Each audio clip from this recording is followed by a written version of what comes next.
जो लोग खुद ऐबदार होते हैं वो लोगों के ऐब जाहिर करना पसंद करते हैं ताकि उनके अपने ऐबों की निस्बत उज़्र करने में गुंजाइश हो।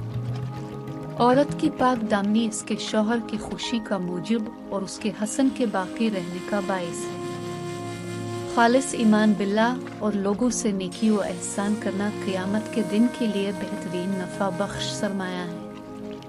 आखिरत की दुरुस्ती हसन अमल से और इबादत की दुरुस्ती तो कल से है। सबसे बड़ा दुश्मन वो शख्स है जो निहायत दूर अंदेश हो और कमाल इख्फा के साथ दाद और फरेब करे।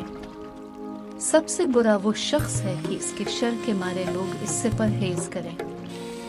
सबसे बुरा दगाबाज भाई वो शख्स है जो तुझे दुनिया के समेटने की तरफ बुलाए और आखिरत से गाफिल करे।